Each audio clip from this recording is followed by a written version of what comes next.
ناظرین کرام، السلام علیکم ورحمۃ اللہ وبرکاتہ۔ آج اس نشست میں ہماری گفتگو کا موضوع ہے اسلام میں وراثت کا تصور۔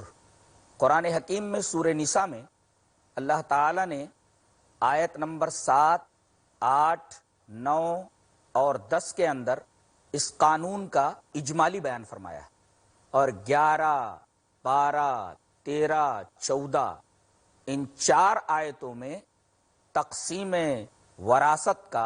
تفصیلی بیان فرمایا ہے۔ تو آئیے پہلے وہ 4 آیات تلاوت کر لیتے ہیں جن میں اللہ تبارک و تعالی نے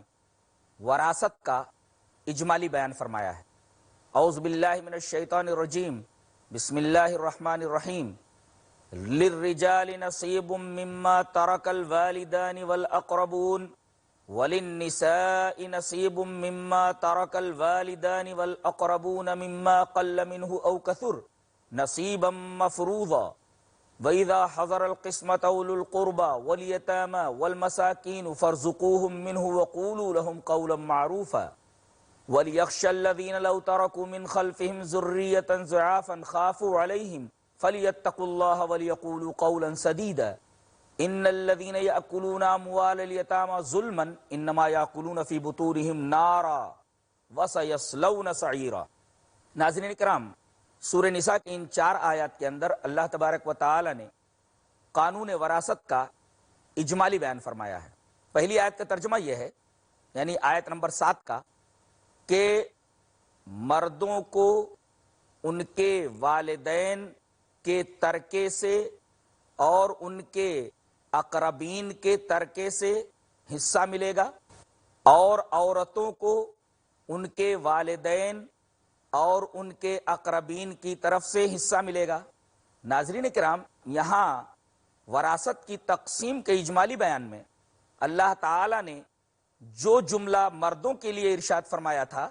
وہی جملہ عورتوں کے لیے بھی ارشاد فرمایا، جس سے یہ پتہ چلتا ہے کہ جس طریقے سے مرد وراثت کا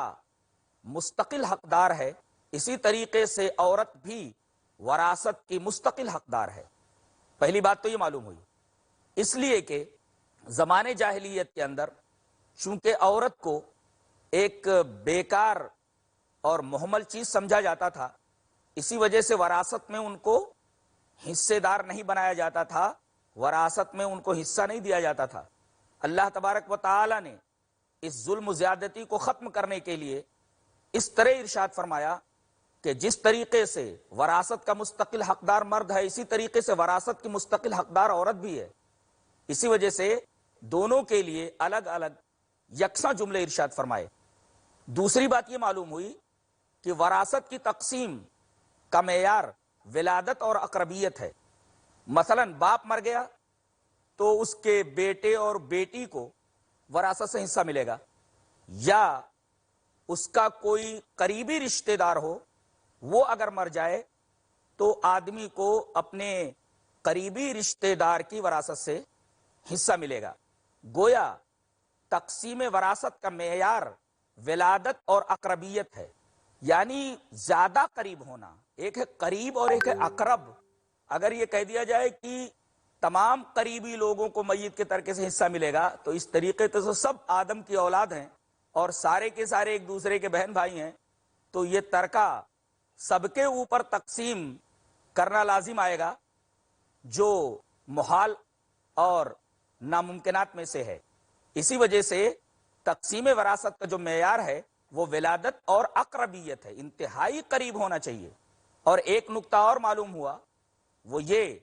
کہ تقسیم وراثت کا معیار ولادت اور اقربیت ہے، نہ کہ نفعیت، یعنی کس کو نقصان پہنچ رہا ہے کس کو نفع پہنچ رہا ہے یہ نہیں دیکھا جائے گا۔ یہ دیکھا جائے گا کہ مرنے والے کی اولاد ہے یا نہیں ہے، یا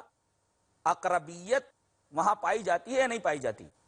اس کے بعد اللہ تبارک و تعالی نے یہ چیز بھی ارشاد فرمائی، مما قل منہ او کثر، وہ چیز کم ہو یا زیادہ ہو۔ زمانے جاہلیت میں دستور یہ تھا کہ جب وراثت کی تقسیم ہونے لگتی تو خاندان میں جو جنگجو ہوتے وہ تلواریں لے لیتے، ڈھال لے لیتے اور دیگر اسلحے اس پر قبضہ کر لیتے، یعنی وراثت کی تقسیم میں ان کو شامل نہیں کیا جاتا تھا۔ اس کے علاوہ جو چیزیں ہوتی تھیں ان میں وراثت جاری ہوتی تھی۔ اللہ تبارک و تعالی نے فرمایا اگر 10 ہی روپیہ ہو تب بھی اس میں وراثت کی تقسیم ہوگی، وراثت کا قانون جاری ہوگا۔ مما قل منہ او کثر، چاہے وہ ترکہ کم ہو یا زیادہ ہو، 10 روپیہ ہی کیوں نہ ہو، اس میں وراثت کا قانون جاری کیا جائے گا۔ اس کے بعد اللہ نے ارشاد فرمایا نصیبا مفروضہ، یہ جو حصے بنائے گئے ہیں یہ در حقیقت فرض ہیں، یہ ان کا تعلق نفل سے نہیں ہے کہ چاہے تو دو چاہے نہ دو، بلکہ دینا ضروری ہے، اس لیے کہ یہ حصے اللہ تبارک و تعالیٰ کی طرف سے فرض کیے گئے ہیں۔ اس کا مطلب یہ ہوا کہ انتقال ملکیت جبری ہے۔ اور یہی ٹھہر کر کے ناظرین کرام ایک نقطہ ذہن نشین کر لیں کہ زکوٰۃ میں اور وراثت میں فرق یہ ہے کہ وراثت انتقال ملکیت کا کامل دستور ہے اور زکوٰۃ انتقال ملکیت کا ایک جزوی پہلو ہے۔ یہ فرق ہے وراثت اور زکوٰۃ کے اندر۔ ناظرین کرام، وراثت کی تقسیم کا قانون اسلام میں اس وجہ سے جاری کیا گیا تاکہ مال کا ارتکاز ایک جگہ نہ ہو جائے۔ آج دیکھا یہ جاتا ہے کہ ایک شخص کے پاس ہزاروں بیگھے ہزاروں ایکڑ زمینیں ہوتی ہیں اور اس کے اوپر کھیتی نہیں ہوتی، یہ کہا جاتا ہے کہ یہ جاگیردار ہے، اس کے پاس اتنے بیگھے زمین ہے، اس کے پاس اتنے ایکڑ کھیت ہیں۔ تو یہ جو زمین کا ارتکاز ہے، ارتکاز اراضی، اس کو پھیلانے کے لیے، اس کی گردش کے لیے صرف ایک ہی طریقہ ہے کہ وراثت کا قانون جاری کر دیا جائے۔ تو یہ جو زمین کا ارتکاز ہے، اراضی کا جو ارتکاز ہے وہ ختم ہو جائے اور زمینیں بھی ایک دوسرے کے حصے میں پہنچ جائیں گی، ایک جگہ زمینوں کا ارتکاز نہیں ہوگا۔ اگر جاگیردارانہ نظام ختم کرنا ہے تو اس کا ایک ہی طریقہ ہے کہ قانون وراثت کا جریان ہو اور قانون وراثت کو جاری کر دیا جائے۔ اسی وجہ سے اللہ تبارک و تعالی نے نصیبا مفروضہ کہا کہ یہ تقسیم فرضی ہے، ملکیت بالکل جبری ہے۔ اس کے بعد اللہ تبارک و تعالی نے انسان کے اخلاق کو اس طرح ابھارا ہے کہ جب وراثت کی تقسیم ہونے لگے اور کچھ ایسے قریبی لوگ آ جائیں جن کا وراثت میں حصہ نہیں ہے، یا کچھ مسکین آ جائیں، کچھ یتیم آ جائیں، تو ان کو بھی جو ترکہ تمہیں میت کی طرف سے ملا ہے اس میں سے کچھ انہیں دے دو، اس لیے کہ مفت میں تم کو یہ چیز مل گئی ہے، یہ اللہ تبارک و تعالیٰ کا احسان ہے۔ تو اس کے احسان کا شکر ادا کرنے کا سب سے بہترین طریقہ یہ ہے کہ اس میں سے غریبوں کو بھی کچھ دے دو۔ اب قریبی رشتہ دار اگر ضد کرنے لگیں کہ بھائی ہم اتنا نہیں لیں گے اتنا نہیں لیں گے، تو فرزقوہم منہ، کچھ دے دو، وقولوا لہم قولا معروفا، اور انہیں پیار سے سمجھا دو کہ یہ ترکہ جو ہمیں ملا ہے یہ اللہ تبارک و تعالیٰ کے قانون کی وجہ سے ہمیں ملا ہے، تم اس قانون میں، تم اس وراثت کے اندر حق نہیں رکھتے ہو، یہ تو ہم اپنی طرف سے بطور احسان تمہیں دے رہے ہیں، اس طرح پیار سے انہیں سمجھا دو۔ تو اللہ تبارک و تعالیٰ نے انسان کے اخلاق کو ابھارا، پھر اس کے جذبات کو ابھارا اس طرح کہ وَلْيَخْشَ الَّذِينَ لَوْ تَرَكُوا مِنْ خَلْفِهِمْ ذُرِّيَّةً ضِعَافًا خَافُوا عَلَيْهِمْ فَلْيَتَّقُوا اللَّهَ وَلْيَقُولُوا قَوْلًا سَدِيدًا۔ ذرا سوچو کہ تمہارے چھوٹے چھوٹے بچے ہوں، ذُرِّيَّةً ضِعَافًا خَافُوا عَلَيْهِمْ، چھوٹے چھوٹے بچے ہوں جن کے ضائع ہو جانے کا تمہیں اندیشہ ہے، تم انہیں چھوڑ کر مر جاؤ، تو تم بھی یہی چاہو گے کہ وہ بے یار و مددگار نہ رہیں، دوسروں کے سامنے دستے سوال دراز کرنے کے لائق نہ ہو جائیں، گداگر نہ بن جائیں۔ تو اس تناظر میں بھی تم ذرا سوچ کر کے دیکھو، فَلْيَتَّقُوا اللَّهَ وَلْيَقُولُوا قَوْلًا سَدِيدًا، ایسے لوگوں کو چاہیے کہ اللہ سے ڈریں اور سیدھی بات کریں۔ اس کے بعد آیت نمبر 10 کے اندر تنبیہ کی گئی، تخویف کی گئی، تحویل کی گئی کہ اگر تم اپنی بہنوں کو حصہ نہیں دیتے، جیسے ایک شخص مر گیا، جائیداد چھوڑ کر کے گیا، بھائی پوری جائیداد پر قبضہ کر لیتا ہے، یہ کئی بھائی ہیں تو صرف وہی لوگ اس جائیداد کے اوپر قابض ہوتے ہیں، بہنوں کو حصہ نہیں دیتے۔ اللہ تبارک و تعالیٰ نے فرمایا یہ بتاؤ، تمہارے باپ کے مر جانے کی وجہ سے صرف تم ہی یتیم نہیں ہوئے، تمہاری بہنیں بھی یتیماں ہیں، اگر ان کا تم حق دبا لوگے تو یتیم کا حق دبانا ہوا، اور جو لوگ یتیموں کے مال کو ناحق کھاتے ہیں وہ عنقریب جہنم میں داخل ہوں گے، جو لوگ یتیموں کا مال ظلمن کھاتے ہیں وہ اپنے پیٹ میں جہنم کی آگ بھر رہے ہیں اور عنقریب وہ جہنم کے اندر داخل کیے جائیں گے۔ تو پہلے تو اخلاق کو ابھارا گیا، پھر جذبات کو ابھارا گیا، پھر تنبیہ کی گئی کہ وراثت کے معاملے میں انتہائی محتاط رہنے کی ضرورت ہے۔ لہذا ہر آدمی کو قانون وراثت کے بارے میں انتہائی کیئرفل اور محتاط رہنے کی ضرورت ہے۔ ناظرین کرام، چھوٹے سے وقفے کے بعد لوٹیں گے انشاءاللہ۔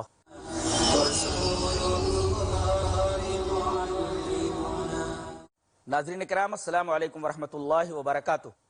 اللہ تبارک و تعالی نے قانون وراثت کے اجمالی بیان کے بعد آگے سورہ نساء کی آیت نمبر 11، 12، 13، 14 چار آیات میں یہ بتایا کہ وراثت کو کس طریقے سے تقسیم کیا جائے۔ مثلا ایک آدمی انتقال کرتا ہے، ایک آدمی فوت ہوتا ہے اور اپنے پیچھے ایک لڑکا اور ایک لڑکی چھوڑتا ہے، تو قانون وراثت اسلام کا یہ ہے کہ لڑکے کو 2 حصہ اور لڑکی کو 1 حصہ دیا جائے، اور اللہ فرماتا ہے یہ میری طرف سے تمہیں وصیت ہے، یوصیکم اللہ فی اولادکم للذکر مثل حظ الانثیین، کہ اللہ تبارک و تعالیٰ تم کو تمہاری اولاد کے بارے میں وصیت کرتا ہے۔ اور ناظرین کرام، وصیت کس کو کہتے ہیں؟ کوئی شخص کسی آدمی کے اوپر یہ ذمہ داری ڈالے کہ فلاں صورت اگر پیش آئے تو وہ یہ طرز عمل اختیار کرے، اس کو وصیت کہتے ہیں۔ اور وہی لفظ یہاں آیت نمبر 11 کی ابتدا میں آئی ہے۔ آیت نمبر 11 کے شروع میں اللہ تبارک و تعالی نے یہ لفظ نقل فرمایا ہے، یوصیکم اللہ فی اولادکم، اللہ تبارک و تعالیٰ تم کو تمہاری اولاد کے بارے میں وصیت کرتا ہے۔ تو یہ وصیت کا معنی جو ابھی میں نے بتایا، اور سب سے پہلے یہ فرمایا کہ لڑکیوں کے 1 حصہ اور لڑکے کا 2 حصہ۔ اللہ تبارک و تعالیٰ نے یہ فرمایا کہ میری طرف سے یہ تمہیں وصیت ہے کہ لڑکی کو 1 حصہ، اس کے مقابلے میں لڑکے کو 2 حصے دیے جائیں، اور پھر کس کی موجودگی میں کس کو کتنا دیا جائے اس کی تفصیل فرمائی۔ اور آیت نمبر 11 کے آخر میں یہ فرمایا من بعد وصیت یوصی بہا او دین، یہ جو تقسیم وراثت ہوگی یہ میت کے ترکے میں سے کفن دفن کے اخراجات، اسی طریقے سے میت کے اوپر جو قرض وغیرہ ہے اس کی ادائیگی کے بعد وراثت کو تقسیم کیا جائے گا۔ ناظرین کرام، یہاں ایک انتہائی قابل غور بات ہے، وہ یہ کہ اللہ تبارک و تعالی نے وصیت کو پہلے نقل فرمایا ہے، دین کو بعد میں ذکر کیا ہے، حالانکہ قرض پہلے ادا کیا جاتا ہے۔ جواب اس کا یہ ہے کہ آدمی قرض کو تو آستین چڑھا کر کے بھی کسی سے لے لے گا، لیکن وصیت کے نفاذ میں ذرا پس و پیش کرتا ہے، اسی وجہ سے اللہ تبارک و تعالی نے وصیت کا لفظ پہلے ذکر فرمایا اور قرض کا ذکر بعد میں فرمایا۔ اور اس کے بعد آیت کا اختتام اللہ تبارک و تعالی کی ایک صفت کے اوپر ہے، ان اللہ کان علیما حکیما، یعنی اللہ تبارک و تعالی حکیم ہے۔ یہ جو وراثت کی تقسیم کا قانون ہے اور جس طریقے سے اللہ تبارک و تعالی نے وراثت کو تقسیم کرنے کے لیے کہا ہے، در حقیقت یہ اس کی حکمت بالغہ پر مبنی ہے۔ آدمی قانون وراثت کے کسی شق کے اوپر، کسی پہلو کے اوپر معترض نہ ہو، بلکہ وراثت کی تقسیم کا پورا قانون اللہ تبارک و تعالیٰ کی حکمت بالغہ پر مبنی ہے، لہذا کوئی آدمی اپنی عقل کو اس میں دخل نہ دے۔ اس کے بعد اللہ تبارک و تعالیٰ نے آیت نمبر 12 کے آخر میں فرمایا من بعد وصیت یوصی بہا او دین، یہاں بھی وصیت پہلے ہے، دین بعد میں ہے، اس کا جواب بھی وہی ہے جو اس سے پہلے دیا جا چکا۔ اور آیت نمبر 13 کے اندر اللہ تبارک و تعالیٰ نے اس طرح ارشاد فرمایا تلک حدود اللہ، جس طریقے سے ہم نے وراثت کو جاری کرنے کے لیے کہا ہے اسی طریقے سے جاری کرو، اس لیے کہ یہ اللہ کی حدیں ہیں۔ ومن یطع اللہ ورسولہ یدخلہ جنات تجری من تحتها الانہار خالدین فیہا وذلک الفوز العظیم، جو قانون وراثت کو جاری کرے گا اللہ تبارک و تعالیٰ اسے جنت میں داخل کرے گا۔ اس کے برخلاف 14ویں آیت کے اندر یہ فرمایا گیا ومن یعص اللہ ورسولہ ویتعد حدودہ یدخلہ نارا خالدا فیہا ولہ عذاب مہین، جو آدمی اللہ کی نافرمانی کرے گا، اس کے رسول کی نافرمانی کرے گا اور ان حدود سے تجاوز کرے گا، یعنی وراثت کی تقسیم نہیں کرے گا، میت کے ترکے کے اوپر پورا قبضہ کر لے گا، تو اللہ تبارک و تعالیٰ اسے جہنم کی آگ کے اندر داخل کرے گا، جس کے اندر وہ ہمیشہ رہے گا اور اس کے لیے رسوا کن عذاب ہے۔ ناظرین کرام، ایک بڑی حیرت انگیز بات معلوم ہوئی کہ یہاں یدخلہ نارن کے بعد خالدن فیہا کہا گیا، اس کے اندر وہ ہمیشہ رہے گا، اور یہ انجام تو مشرکین کا اور کافرین کا ہے کہ وہ جہنم کے اندر ہمیشہ رہیں گے۔ گویا آدمی اگر حاجی ہو، آدمی اگر نمازی ہو، آدمی اگر روزے دار ہو، ساری نیکیاں کرنے والا ہو، لیکن اگر وراثت کی تقسیم کے اندر جان بوجھ کر کے گڑبڑی کرنے والا ہو اور وراثت کی تقسیم نہ کرتا ہو، میت کے ترکے پر سانپ بن کر کے اکیلا بیٹھ گیا ہو، تو اللہ تبارک و تعالی نے یہ فرمایا کہ وہ ہمیشہ جہنم کے اندر رہے گا، اس کا حج برباد، اس کی نماز برباد، اس کے روزے برباد۔ حیرت کی بات تو ناظرین یہ ہے کہ آدمی ہر عمل کے اندر آگے آگے رہتا ہے لیکن تقسیم وراثت کے بارے میں ہمیشہ پیچھے رہتا ہے۔ اللہ تبارک و تعالی نے وراثت کی یہ اہمیت قرآن حکیم میں بتائی ہے اور نبی کریم صلی اللہ علیہ وسلم کی احادیث کے اندر اس کی بہت ساری تفصیلات آئی ہوئی ہیں۔ اللہ تبارک و تعالی نے اپنے رسول کے ذریعے یہ بات ہم تک پہنچائی کہ جہاں تک نبی کا معاملہ ہوتا ہے وہ تو جو کچھ چھوڑ کر کے جاتا ہے اس کے اندر وراثت نہیں چلتی، بلکہ وہ علم چھوڑ کر کے جاتا ہے۔ امام بخاری رحمۃ اللہ علیہ اس حدیث پاک کو ایسے ہی بخاری شریف کتاب الفرائض کے اندر لائے ہیں، روایت اس طرح، وان عائشہ رضی اللہ تعالی عنہا ان النبی صلی اللہ علیہ وسلم قال لا نورث ما ترکناہ صدقہ، رواہ البخاری فی کتاب الفرائض۔ حضرت عائشہ رضی اللہ تعالی عنہ فرماتی ہیں کہ رسول اللہ صلی اللہ علیہ وسلم نے ارشاد فرمایا کہ ہم مال و دولت وراثت میں نہیں چھوڑتے، ہم جو کچھ مال و دولت وراثت میں چھوڑتے ہیں وہ صدقہ ہوتا ہے، ہمارے ترکے کی تقسیم نہیں ہوتی۔ نبی تو علم ترکے میں چھوڑ کر کے جاتا ہے اور اس ترکے کے اندر معاملہ ایسا ہے کہ جو آدمی جتنا چاہے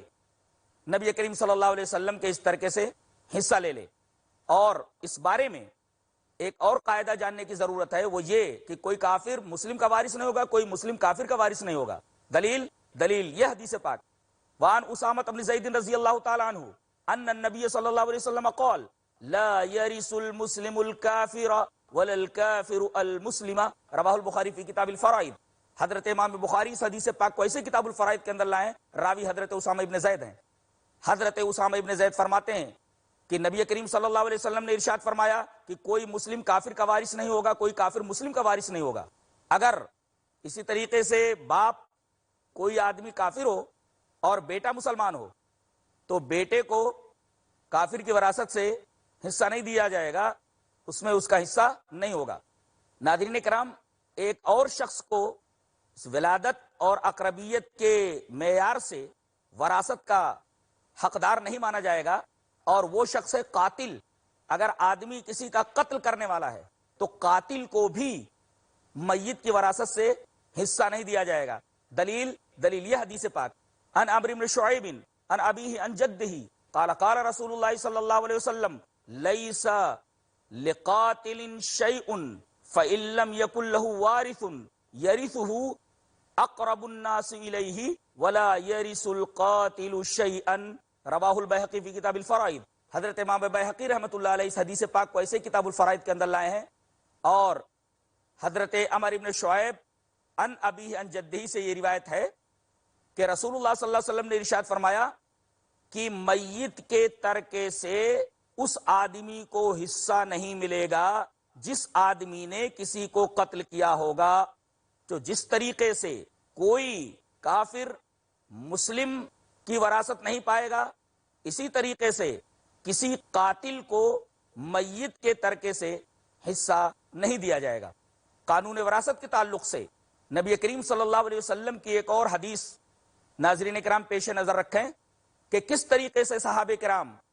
تقسیم وراثت کے بارے میں یا قانون وراثت کے بارے میں احتیاط برتتے تھے۔ آئیے وہ حدیث پاک دیکھتے ہیں۔ حدیث اس طرح، وان محمد ابن المنقدر سمع جابر ابن عبداللہ رضی اللہ تعالیٰ عنہ یقول مرضت فعادنی رسول اللہ صلی اللہ علیہ وسلم و ابو بکر ماشیان فاتانی فقد اغمی علی فتوضا رسول اللہ صلی اللہ علیہ وسلم فصب علی وضوءہ فافقت فقلت یا رسول اللہ کیف اصنع فی مالی کیف اقضی فی مالی فلم یجبنی بشیء حتی نزلت آیت الموارث، رواہ البخاری فی کتاب الفرائض۔ حضرت امام بخاری اس حدیث پاک کو ایسے ہی کتاب الفرائض کے اندر لائے ہیں، راوی حضرت جابر رضی اللہ تعالیٰ عنہ ہیں۔ حضرت جابر بن عبداللہ رضی اللہ تعالیٰ عنہ فرماتے ہیں کہ میں بیمار ہوا تو نبی کریم صلی اللہ علیہ وسلم اور حضرت ابو بکر میری عیادت کے لیے پیدل چلتے ہوئے میرے پاس آئے، اور جب آپ میرے پاس پہنچے تو میرے اوپر غشی طاری ہو گئی، میں بے ہوش ہو گیا۔ نبی کریم صلی اللہ علیہ وسلم نے وضو فرمایا اور وضو کا پانی میرے اوپر چھڑکا۔ جب مجھے ہوش آیا تو میں نے یہ کہا کہ اللہ کے رسول، ہو سکتا ہے کہ میں اس بیماری سے جانبر نہ ہو سکوں، تو میں اپنے مال میں کیا کروں اور کس طریقے سے اپنے مال کے بارے میں فیصلہ کروں؟ نبی کریم صلی اللہ علیہ وسلم نے ابھی کوئی جواب نہیں دیا تھا اس سوال کا جو حضرت جابر بن عبداللہ رضی اللہ تعالیٰ عنہ نے پوچھا تھا کہ اللہ تبارک و تعالیٰ نے آیت میراث نازل فرمائی اور جس کے اندر میراث کی پوری تفصیل اللہ نے بیان فرما دی ہے۔ یہ آیت مواریث کے نزول کا پس منظر ہے جو اس حدیث پاک میں بیان کی گئی جو حضرت جابر بن عبداللہ رضی اللہ تعالیٰ عنہ سے مروی ہے۔ ناظرین کرام، یہاں رک کر کے ایک اور مسئلہ جان لیں کہ جن لوگوں کے درمیان وراثت تقسیم ہوتی ہے ان کو اصحاب الفروض کہا جاتا ہے۔ جن لوگوں کے درمیان وراثت تقسیم ہوتی ہے ان کو اصحاب الفروض کہا جاتا ہے، اور یہ کل 12 ہیں۔ ان کو اس طریقے سے آپ کہہ سکتے ہیں: اب جد، زوجخ، اخیافی، ماں، بیٹی، پوتی، دادی، بیوی، اخت اخیافی، اخت حقیقی، اللاتی، یعنی باپ، دادا، شوہر، اخیافی بھائی، ماں، بیٹی، پوتی، دادی، بیوی اور اخیافی بہن، حقیقی بہن اور اللاتی بہن۔ اور اسی طریقے سے سہام کا جہاں تک معاملہ ہے، سہام کل 6 ہیں۔ اصحاب فروض 12 ہیں اور سہام 6 ہیں۔ ناظرین کرام،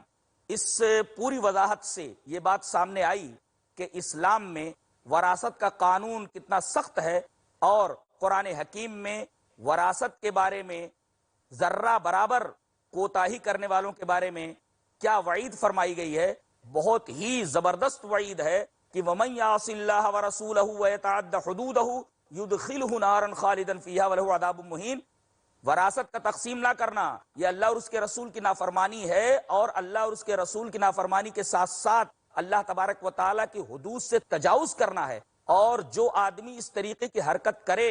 اس کے لیے یہ وعید سنائی جاتی ہے کہ یدخلہ نارا خالدا فیہا، کہ وہ جہنم کے اندر داخل ہوگا اور اس کے اندر ہمیشہ رہے گا، اور اس کے لیے رسوا کن عذاب ہے۔ لہذا ہمیں تقسیم وراثت کے بارے میں بہت ہی محتاط رہنے کی ضرورت ہے۔ ناظرین کرام، یہ عنوان اسلام میں وراثت کا تصور یہیں ختم ہوتا ہے۔ اجازت دیں، السلام علیکم ورحمۃ اللہ